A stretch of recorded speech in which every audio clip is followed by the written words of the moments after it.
got one that can see. I have come here to chew bubblegum and kick and I'm all out of bubblegum.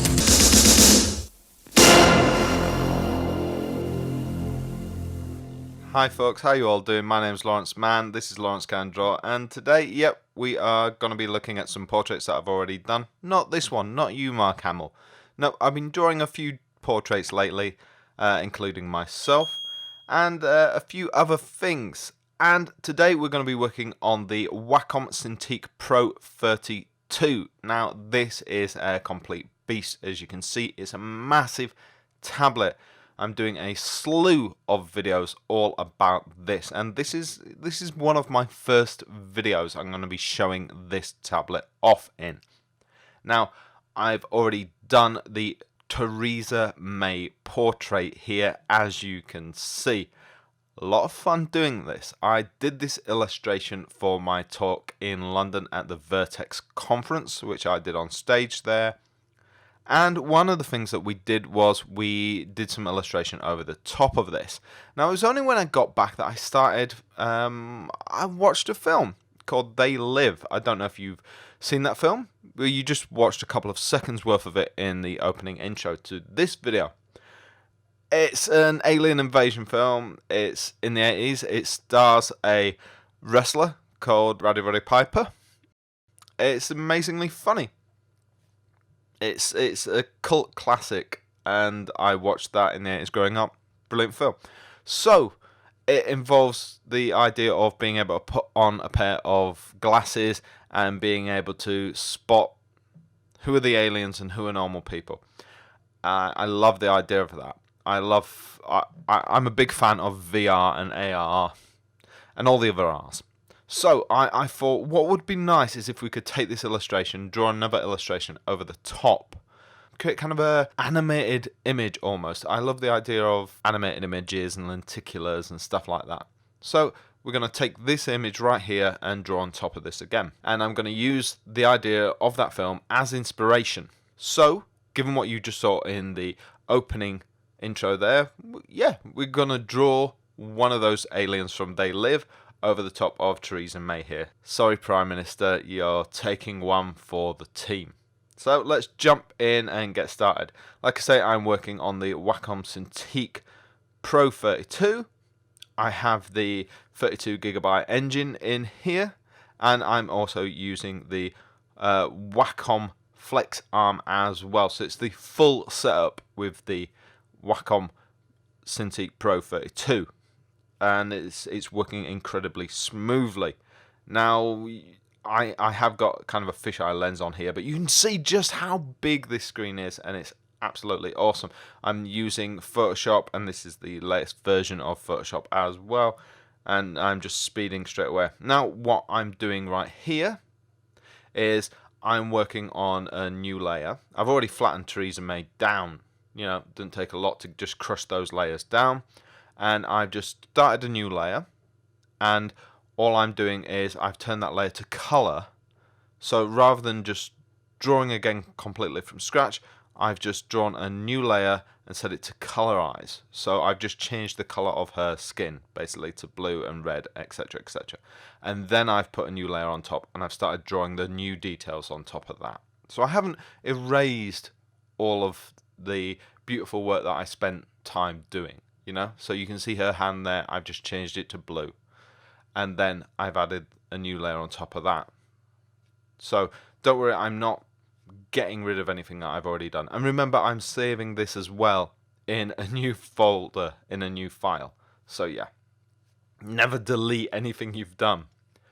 Now, it's one of those things where photo reference is always a good thing. I have another monitor here. Multiple monitor setups are always the best thing, and that's, as an artist, I want that so I can have reference images open on my other monitor, and when doing something like this that you know other people are gonna recognize. You know, I know this film, I've watched this film multiple times over the years, so I've got a good idea in my head, but I still want to be able to look at that reference image, because I don't want you guys calling me out for it. I don't want anybody calling me out for not getting it right. But yeah, You guys know what the film is, hopefully. So yeah, I have to get it right. At the moment, I'm just getting everything in rough. I'll put in tiny little details where I kind of feel I have to. You know, it's just what inspiration calls me. I'm just using the basic brush in Photoshop. I have moved away from custom brushes. Let's just say that. I recently posted a video all about that, in fact. The fact that I dislike custom brushes more and more and more, and feel that not just in Photoshop but in Painter, in everything, I can do more and more just with the standard brush. Obviously apps like Painter, which have a really good brush engine, can do better and better work with more and more brushes, but Photoshop with its older brush engine, you know, it's the brush engine in there is, you know, pretty much 30 years old. So realistically, I think Photoshop, I prefer just using the standard brush. It's an argument that's open. I'm not saying get rid of all custom brushes. I'm just saying I prefer to use just the custom brush, the standard brushes, and maybe tweak the settings. I'm not saying that's wrong, but anyway, I've already covered that in another video. Go and check that out. Feel free to comment. The comment section is always, you know, an absolutely gold-covered gem mine for, you know, a debate if you want to have one. So read those comments. Anyway, we're getting down to the teeth now. The teeth on these aliens are always a bit janky, and obviously it's because it's a 1980s science fiction movie. So they were masks, and they always looked a bit weird, and we can have a bit of fun with that. This isn't supposed to be the best ultimate character design because it's a 1980s film. So it's going to look a bit comical, to say the least, but it's a lot of fun. Now, I'm drawing over a finished illustration. It wasn't concept art when it was done, it was finished illustration. So, and one thing I could have done is I could have gone into my layered PSD and drawn in amongst that. While that would have been the smarter option because all that Theresa May hair would have been on a separate layer. Had this been a commission piece, I probably would have done that. But this being YouTube, I'm being lazy and drawing on top of the finished illustration as a flat piece. So it's a lot more time consuming to go and draw in between lots of layers, you know? And I wanted to keep it as simple as possible to make it straightforward when I keep switching it on and off. You know, the difference in the amount of time it will take you if you're working in multiple layers, as I am. Yeah, 2 layers, you know, an alien layer and a Theresa May layer is infinitely quicker to work on than, you know, a 50 layer Theresa May and a 50 layer alien. So yeah, I've made more work for myself, and it's definitely harder to do it this way, but ultimately it's faster. So again, I'm just working with the standard brush in Photoshop. But one thing I have to say is that I'm just roughing it out and roughing it out and roughing it out. And as time progresses, my detail will get a bit better and a bit better and a bit better. Now, it's harder to see even during a speed paint trial sometimes. You know, some artists can move incredibly quickly into what looks like a finished piece, and some artists move incredibly slowly. Now, what I want to say is I've talked to some artists who get incredibly disheartened by the fact that they don't create a finished piece in 2 hours, and that's incredibly sad. You shouldn't feel, you know, some people have kind of made a profession of being able to finish a piece of work like that, and there's nothing wrong with being the guy who takes his time. It depends on where your strengths lie. I'm a detail guy. I do take my time over a piece of work. I can move incredibly fast when I need to when I do concept work, but work like this isn't concept work. I'm doing a portrait, I'm doing it up close, and I'm getting the details. If this was concept work, well, you don't do portraits as concept work. You know, not like this. You don't draw the wrinkles. You don't draw, you know, tiny you're not drawing muscle structures like this. And if you did those as concept work, well, that's when you would use a custom brush just to scrape those lines in, you know, get 10 lines as one rather than individual lines. And that's when you do that to save yourself that time. So there's just a thought for that. But that's not the way that I work in that particular sense. So don't be disheartened if you're the guy who's, like me, not getting it done in an hour or an hour and a half or 2 hours. If you're the guy taking 4 or 5 hours, then that's okay. You know, not everybody wants to knock it out of the park straight away. It can be a strength and a weakness to finish that quickly. I look at some people who do concept art really, really quickly, and it is a bit sloppy around the edge. But that is also part of the joy of it being concept art as well. Okay, so to talk about the Wacom Cintiq Pro 32 again. Now, this has been an absolutely great project to work on. I've been using the Cintiq for a while now, you know, for a couple of months. And what I've got to say is that the Cintiq has been absolutely amazing. Now, this actual file is probably about A2, just over A3 in size. You can see how big it is there on my screen. Look how small my hand is on that side of it. And it gives me a chance to have the piece of artwork really large on my screen. I can see every little detail without shrinking anything down. I can have this huge. I can even zoom in to a particular point of this illustration like that, and I can see everything. You can see my arm, but I can see absolutely everything, and I don't have to worry about this. It's absolutely beautiful. Works really, really well for me as a professional illustrator.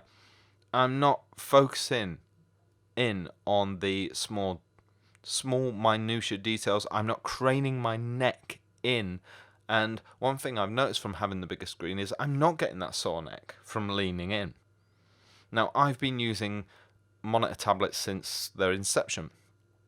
I remember using, you know, a 12-inch monitor tablet. I remember using 16s. I remember using 21s. You know, as soon as we got those larger sizes, every step of the way, I got them. The bigger the screen, the better for me. When they bring out that Wacom Cintiq Pro 72, I will get that. You know? I absolutely love this big screen. I think that's absolutely great.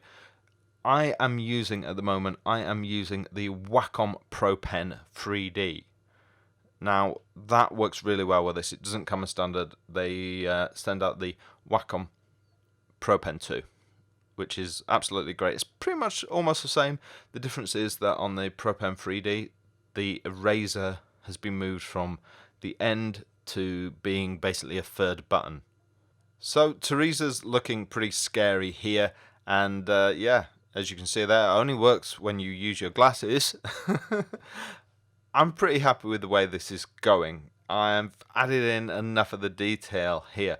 Now, she doesn't look quite as detailed as her Theresa May counterpart underneath, and that's the level I have to get it to for the switch to look believable. If this was a normal YouTube video, then I'd be happy enough to just leave it here, because obviously my YouTube videos aren't as detailed artwork-wise as my actual portfolio work. I'd like to actually get this up to scratch to put in my portfolio.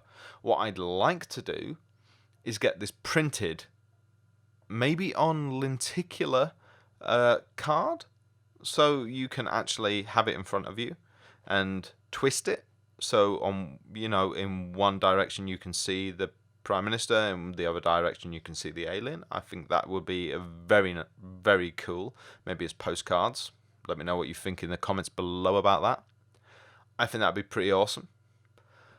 But hey, for me, I think, you know, this kind of artwork really shows off the ability of this drawing tablet. I think it also really shows off the strengths of Photoshop's basic brush tool. You know, both of these here were painted right here on the same device, and yeah, really work. The Theresa May underneath I did mostly in Photoshop. I also did a lot of that in Corel Paint as well.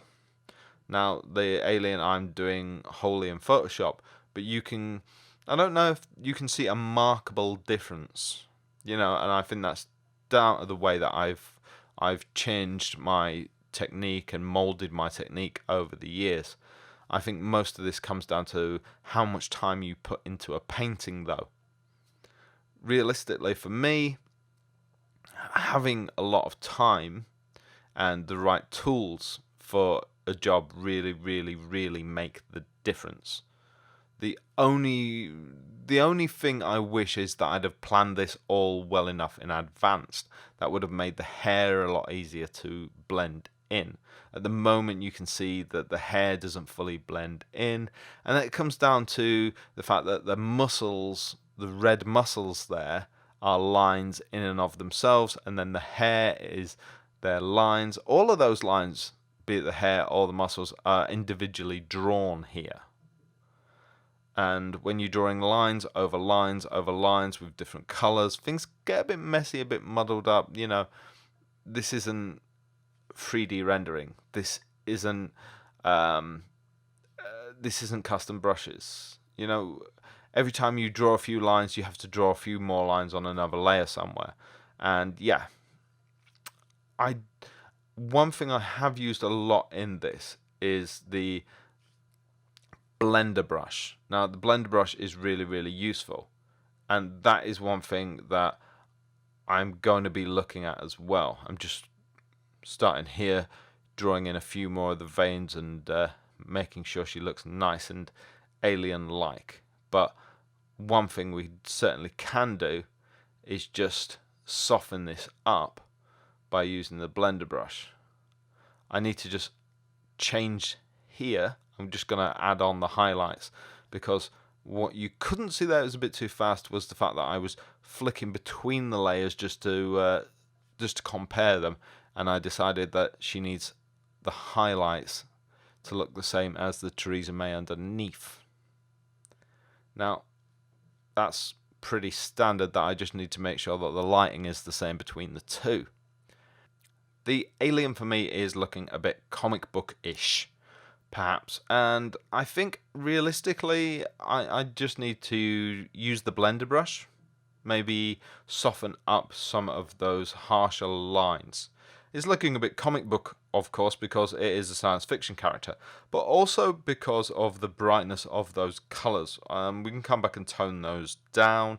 I did tone those down in the original opening that you watch in this intro. I neutered those colours, of course. It's a good thing and it works in that context. For the final illustration, I want to keep the brightness of the colours. So it works in the opening, because in the film used black and white. So yes, but the characters themselves are very bright. So we'll keep the bright colours. But I don't mind the comic bookishness, because it's a silly concept, because it's science fiction, because we're just doing this for fun. So I just want to soften it up, just so that when we switch between Theresa May and this alien, the switch just seems a little more balanced. That, I think, is the realistic reason for just wanting to make this look a little less comic book style. And it's pretty easily done, and I've got a really good method for doing that as well. Right now I just want to really just add these highlights in and get them right, so that we're basically getting the alien side to look like it sits there. Whoops, There we go. Look at that. This is me really just switching between layers quickly to make sure that everything is matched. And the good thing is I've got all the alien in a folder, so I can switch it all on and off at once. And you can see how many layers I've built up at this point just for the alien. Don't draw it all on one layer, draw it on separate layers. Now what I want to do is actually change the background color from this brownish color. I don't know why it was brown, it seemed like the right background color for Theresa May. But I'm going to change it from that brown to a grey, maybe more of a brighter grey there. I think brighter is a word that Theresa May would like. And we'll put in the text from the film there. There we go. Again, just enough of reference to the film. We're using the eraser here just to get rid of some of this text as well. So we've rasterized the text, and then we're just going to do this, just make it fit in a little more. Now there are easier ways of doing that if we'd have kept Theresa May all separated in the layers. Now what we're doing is we're creating a layer over the top using color and using that to help make Theresa May a bit more colorless. There you go. She's a little more subtle. And that just suits the tone of the film even better now. What I'm going to do next is I'm just going to create a new layer, and then with that I'm going to use the blender brush and just soften up everything. Now the blender brush is set to use all the layers, but I'm using it on a new layer so it won't affect anything.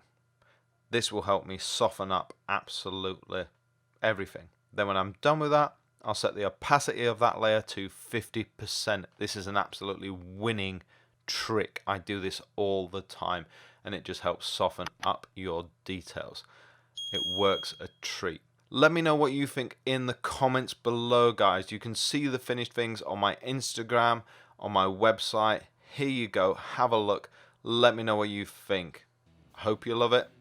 I'll see you soon. Have a great day, and most of all, stay creative.